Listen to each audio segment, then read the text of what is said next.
Bom dia. Sejam bem-vindos à teleconferência da Even referente aos resultados do primeiro trimestre de 2021. Estão presentes hoje conosco os senhores Leandro Melnick, CEO, e Carlos Hollenweber, CFO e diretor de Relação com Investidores. Informamos que este evento está sendo gravado e que todos os participantes estarão apenas ouvindo a teleconferência durante a apresentação da companhia.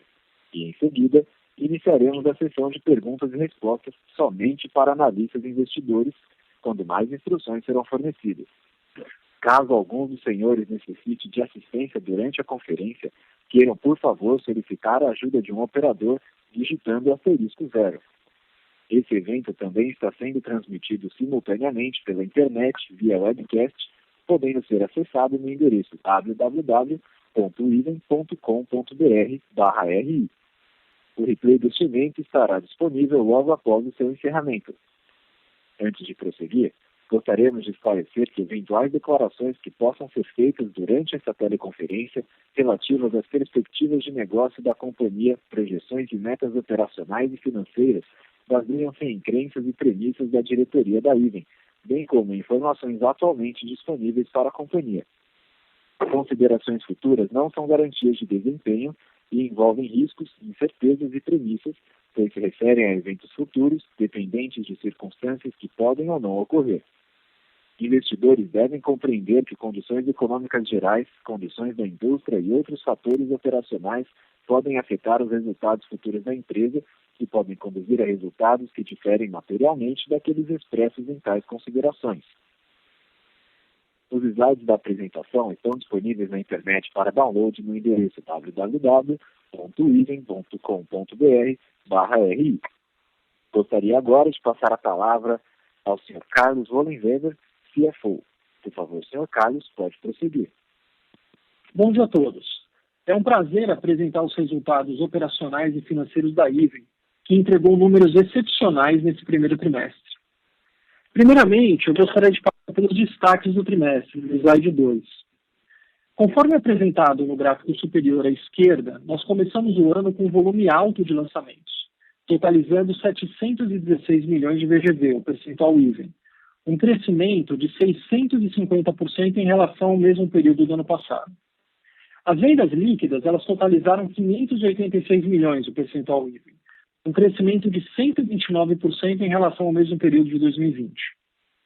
No gráfico ao lado direito, nós apresentamos nosso lucro líquido, que foi recorde nos últimos 5 anos, e totalizou 84 milhões, 130% de crescimento em relação ao primeiro trimestre de 2020 e representou um ROI anualizado de 18%. Nós estamos com uma posição de caixa extremamente sólida de 1,5 bilhão, o que nos possibilitou aprovarmos um pagamento extraordinário de dividendos de 116 milhões. Nós geramos nos últimos 12 meses 971 milhões de caixa operacional, sendo 226 milhões nesse trimestre. Também é impressionante a redução de 60% no volume de estoque concluído nos últimos 12 meses. Nosso estoque concluído totaliza 350 milhões e representa 18% do estoque total, demonstrado no gráfico inferior à direita do slide. Como consequência, a Even tem hoje um caixa líquido sobre o PL de aproximadamente 40%. Passando para o slide 3, nós detalhamos os lançamentos do trimestre.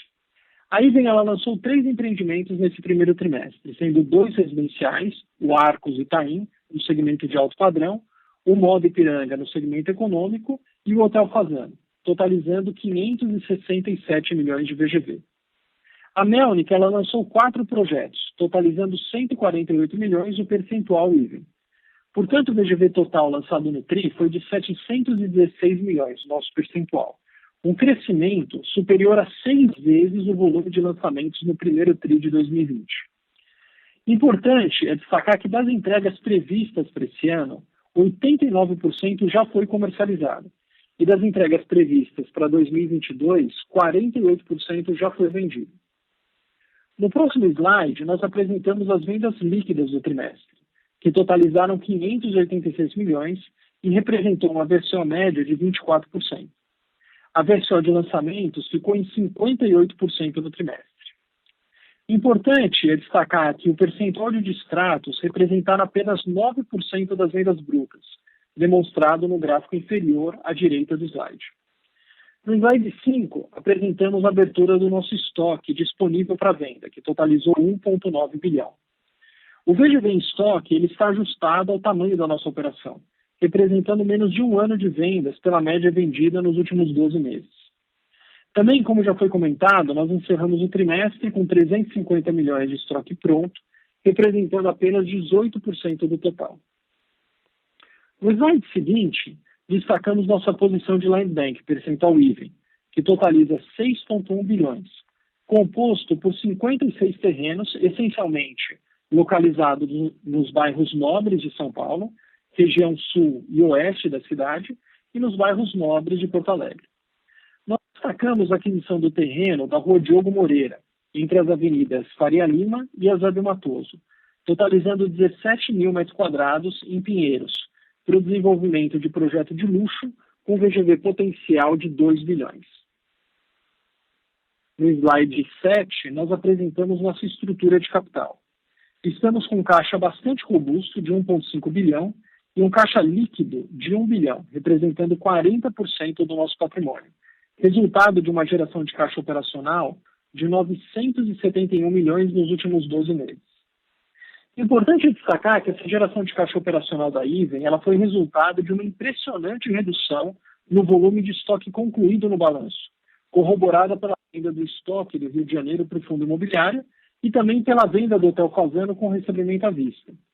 Portanto, nós aprovamos na última GO o pagamento de dividendos extraordinário de 116 milhões. No próximo slide, apresentamos os resultados econômicos do trimestre. Nós entregamos no trimestre uma receita líquida de 683 milhões, apresentado no gráfico à esquerda do slide.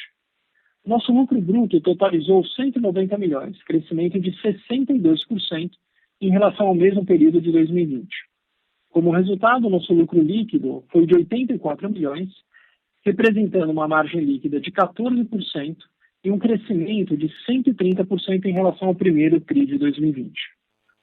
Com isso, eu passo a palavra ao Leandro, CEO da Iven. Bom dia. Este foi um trimestre muito significativo para a empresa. Coincide com o final de um ciclo de planejamento estratégico que iniciou em 2015. Neste período, alteramos a forma de atuação da companhia. Nesse período, lançamos 23 projetos, 3,9 bi, onde tivemos resultados expressivos. Tivemos 5,2% de ganho de preço em relação ao preço planejado na aquisição do terreno e 16% de velocidade maior também ao planejamento na aquisição do terreno. As nossas métricas de planejamento e aquisição de terreno são margem VPL de 18%, com custo de capital de 10% e uma TIR de 25%.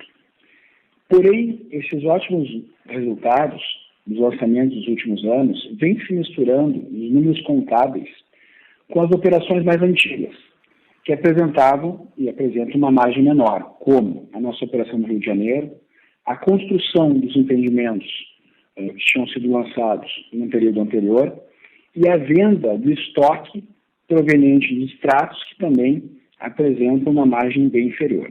Nesse trimestre, a contabilidade expressa melhor a nossa operação nos últimos anos, porque os impactos contábeis que mencionei acima estão menos relevantes após a venda dos estoques dos últimos 12 meses que o Carlos comentou, que a venda no trimestre anterior do estoque do Rio de Janeiro. No futuro, esperamos e teremos cada vez mais os números impactados pela construção com o POC dos empreendimentos lançados nos últimos anos, que eu acabei de relatar, com bons resultados, e pelos novos lançamentos que estão debruçados no novo land bank da companhia, adquirido nos últimos anos, dentro dessa mesma estratégia que vem dando certo, que a gente consegue verificar pelos números dos últimos lançamentos, dos últimos 23 projetos, que já fazem um volume significativo. Eu aproveito a oportunidade para convidar a todos para o nosso Investor Day, que será dia 20, às 9 horas, onde a gente vai poder explicar, detalhar um pouco mais os números, né, deste planejamento que a gente está chegando ao fim da empresa e também o novo planejamento da companhia para os próximos anos. Um abraço a todos, ficamos com as perguntas.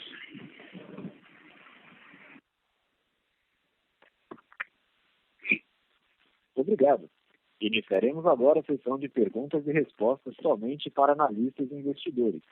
Caso tenha alguma pergunta, pressione asterisco 1 do seu telefone. Se a qualquer momento sua pergunta for respondida, aperte asterisco 2 para se retirar da fila. As perguntas serão respondidas à medida que forem recebidas. Por favor, aguarde enquanto coletamos as perguntas.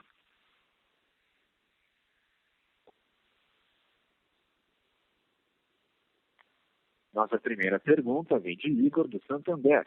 Igor, se a linha está aberta, pode prosseguir. Oi, pessoal. Bom dia. Obrigado pela apresentação. Duas perguntas do meu lado, né? Primeiro, com relação a como é que está a estratégia da companhia com relação à alocação de capital, né? Vocês estão com caixa aí bem robusto, então como é que vocês estão pensando nisso para frente, né? Em termos de dividendos, em termos de patrimônio, né? Onde é que vocês enxergam que seria um patrimônio adequado para maximizar aí o ROE de vocês? E a segunda pergunta é com relação aos lançamentos, né? Como é que vocês estão vendo aí os lançamentos nos próximos trimestres, o que vocês já têm aí, já assinado, né, dentro de casa para lançar, e se puder explicar como seria essa dinâmica depois do ano, seria legal. Obrigado. Vamos lá, Igor. Obrigado pela tua pergunta, que é o Carlos que está falando, tá? Sobre a alocação de capital, a gente está com uma estrutura bastante robusta, né, na companhia, como que você pode ver, né, principalmente depois das operações estruturadas que a gente fez no segundo semestre do ano passado e a venda do Fazano no primeiro trimestre, tá? Isso motivou aí a gente fazer um pagamento extraordinário de dividendos, que a gente faz agora no dia 17. Só que nós vemos muito mais valor, Nico, em vez de fazer um pagamento on-off, ser uma empresa leve em capital, né, com o ROI mais alto e um pagador recorrente, né? A gente está num ciclo agora de aumento do volume de obras, então a gente está sendo conservador nesse sentido. A gente teve uma safra importante de entregas no ano passado, com um volume grande de repasses, né? Você viu que a geração operacional de caixa foi um bi, contando aí com a IPO da Mel, que chegou a 1.600. Quando a gente olha daqui para frente, a gente entra num ciclo de investimento e também tem toda a incerteza do mercado, né? A gente ainda está em um ambiente que a gente tem que navegar com cuidado em função de pandemia e tudo mais. Então a gente está sendo conservador em termos de distribuição e olhando a companhia como uma companhia pagadora recorrente de dividendos. Isso que a gente acredita que gera valor, tá? A princípio, a gente está hoje na Iven, né, na hora que você separa as duas empresas, com uma alocação de caixa subótima, né, porque a gente tem caixa líquida, mas a gente deve convergir aí ao longo dos próximos 2 anos para uma estrutura muito próxima de dívida líquida zero, né? E é mais ou menos essa estrutura que a gente olha daqui para frente. E aproveitando e complementando, Igor, obrigado pela pergunta sobre a questão dos lançamentos.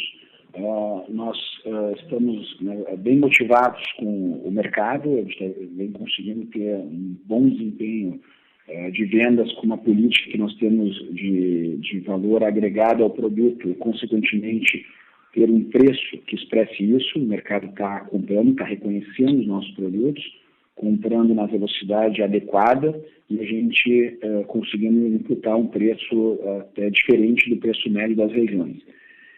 Isso nós fortificando a nossa tese que a Iven vem implementando nos últimos anos, né, de produtos diferenciados, e nós estamos otimistas para cumprir o nosso planejamento de lançamentos do ano.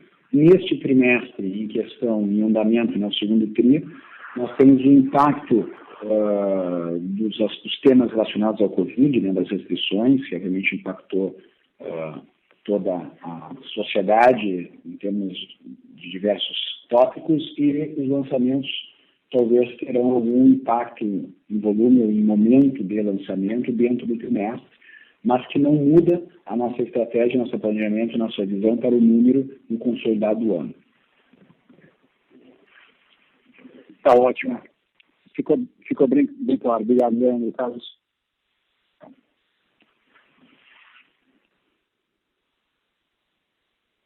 Nossa segunda pergunta vem de Thaís Alonso, do Citibank. Thaís, sua linha está aberta, pode prosseguir.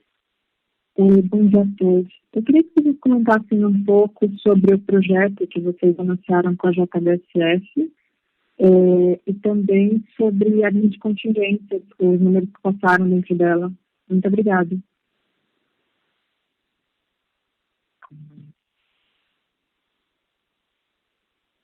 Bom, eu comento primeiro sobre a questão do projeto.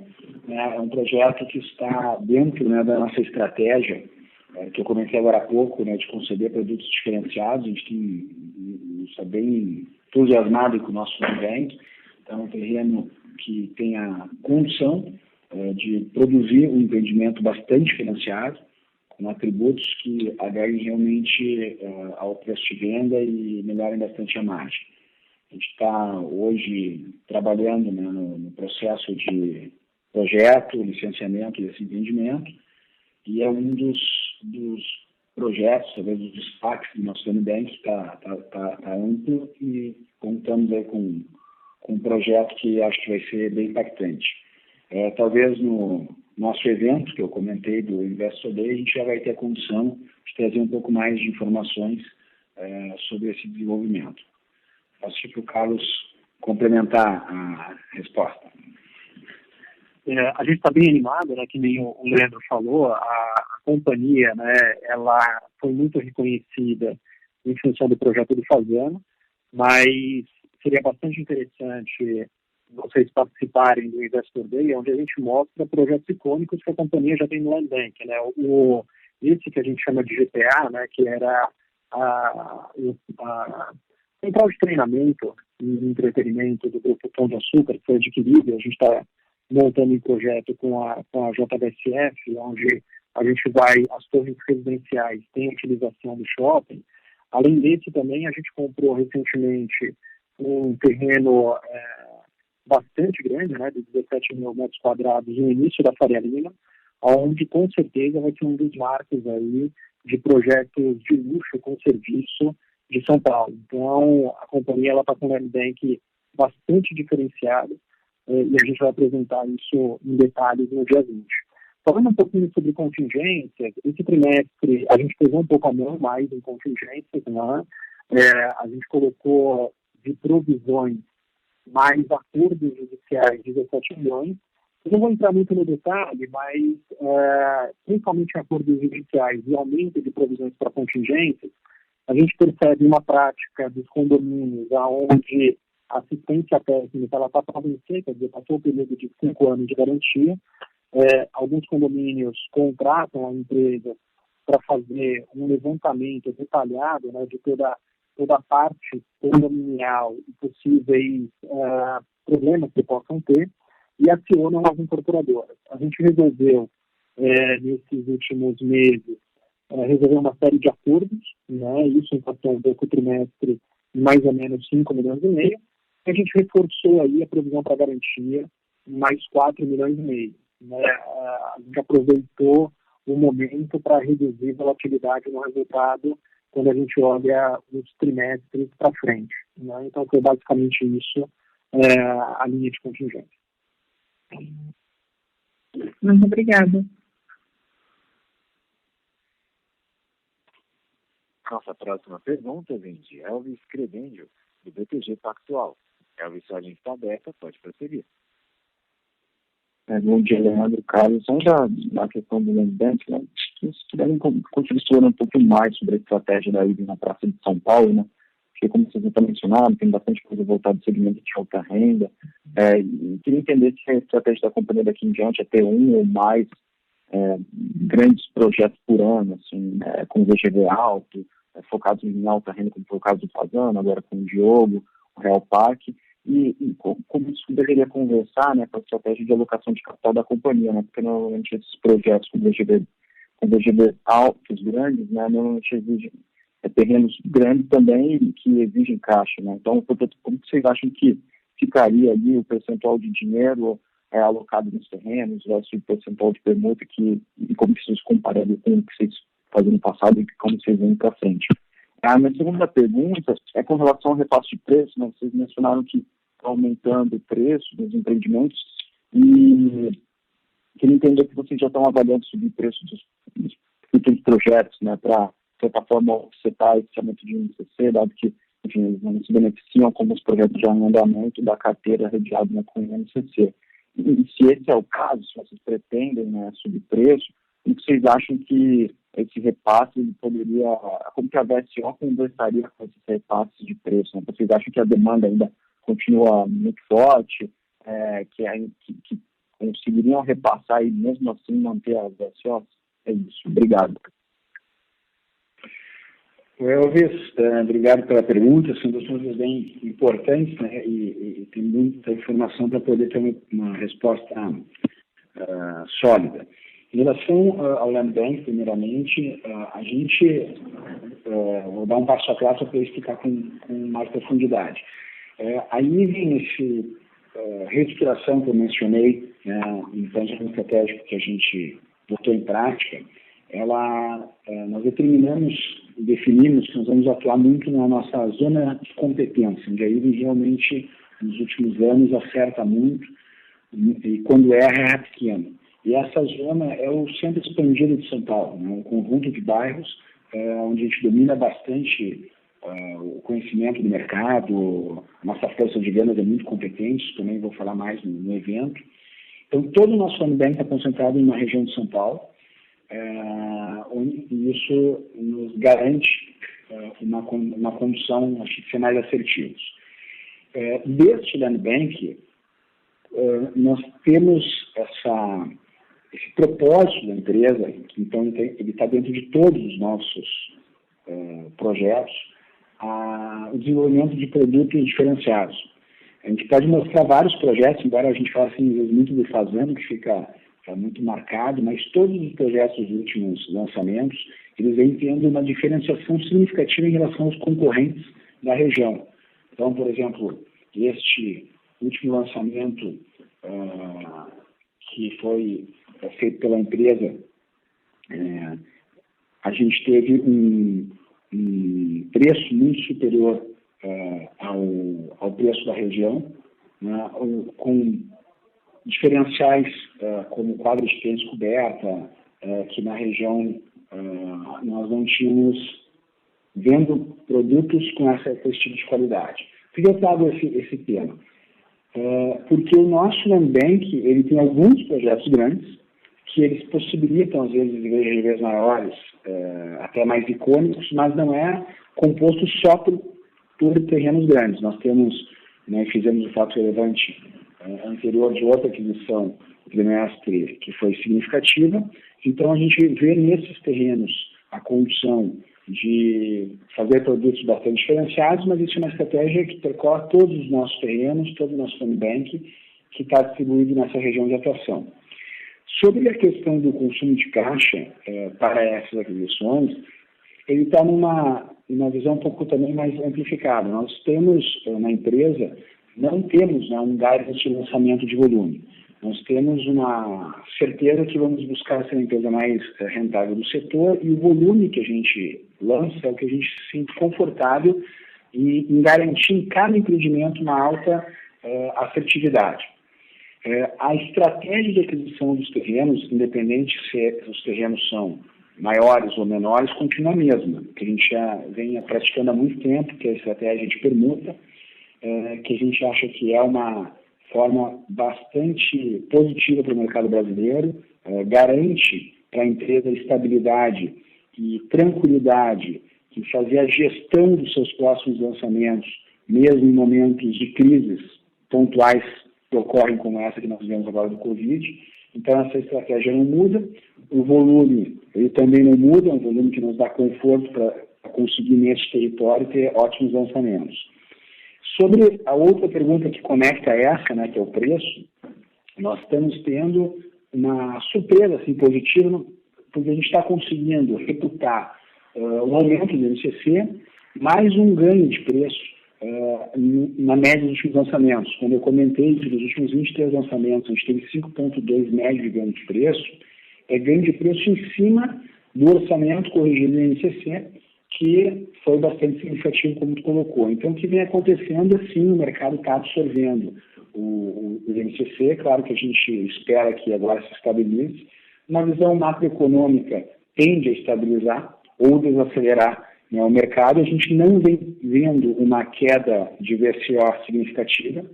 A gente teve no trimestre, com os impactos do Covid nos lançamentos, uma VSO consistente. Nós não temos aquela política que se tinha, talvez há mais de uma década, de um jargão do setor, né, derreter no lançamento os projetos. A gente quer ter a nossa curva de planejamento, que nos garante uma boa estabilidade. Então, é uma notícia muito importante para nós nesse momento, que os lançamentos estão reputando o INCC, mais um aumento de preço que a gente vem conseguindo construir a cada lançamento, que, sem dúvida nenhuma, vem pelo reconhecimento do comprador, que os diferenciais do nosso produto estão permitindo a ele, ou deixando o comprador entender que esse preço é justo para o nosso produto.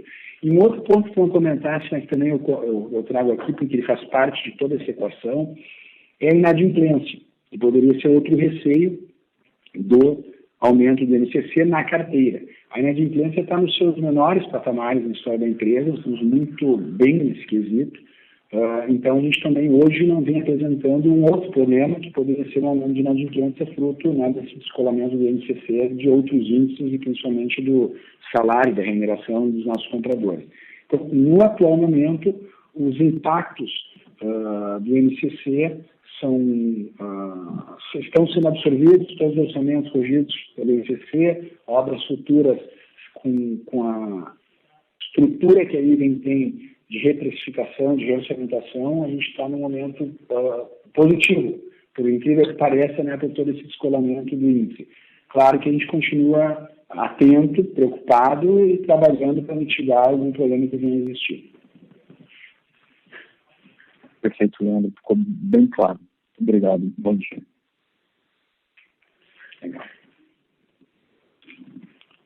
Nossa próxima pergunta vem da Aline Caldeira, do Bank of America. Aline, sua linha está aberta, pode prosseguir. Oi, pessoal. Bom dia. Obrigada por pegar minha pergunta. Eu queria ouvir um pouquinho de vocês sobre os desafios que vocês estão vendo na segunda onda do Covid. Então, são duas perguntas.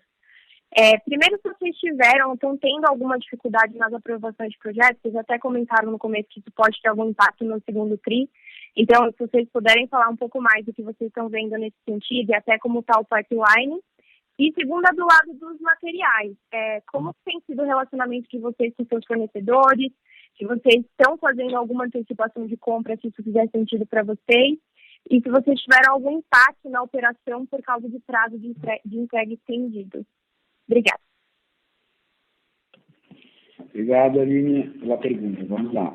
Em relação às aprovações, nós sim sentimos um impacto, né, pontual devido ao Covid, por isso que eu comentei a questão do segundo trimestre, mas aí vem conta com o land bank que a gente vem adquirindo nesses últimos 5 anos, por esse modelo que eu comentei anteriormente de permuta, que nos permitiu, sem enfrentar os nossos números, ter um carrego, né, um pouco maior, e os projetos estão bem evoluídos em termos de tramitação que nós planejamos para o ano. Então, a nossa leitura hoje é que a gente tem no segundo TRI, especificamente, não só pela tramitação, mas por o conjunto dos impactos, né, na sociedade dessa paralisação do Covid, tem a ver com o aquecimento, vamos dizer assim, um termo que a gente usa, né, dos novos lançamentos, que obviamente os pontões não abriram.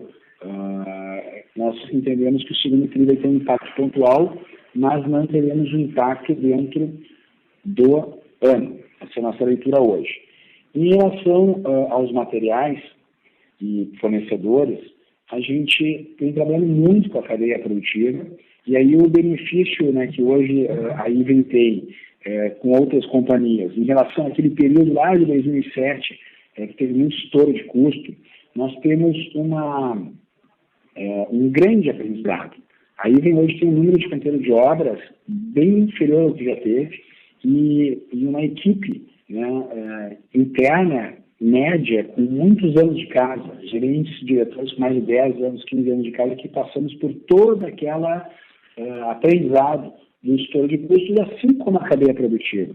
Então, a gente vem trabalhando com força com esses parceiros. Em alguns casos, como tu comentaste, é possível fazer uma antecipação de compra, é possível a Ivem ter força aos parceiros em conseguir mitigar um pouco desse tema. Então, assim, eu não estou, por estar preocupado, ter uma empresa preocupada com esse tipo de tema, trabalhar com seriedade os novos lançamentos, já prever todos esses aumentos de custos e outros que podem vir nos nossos orçamentos, a gente está tranquilo em relação a essa administração, exatamente pela preocupação interna que nós temos. Ou seja, a gente não é uma empresa que não está muito atenta a isso, mas tem muitas ferramentas de controle.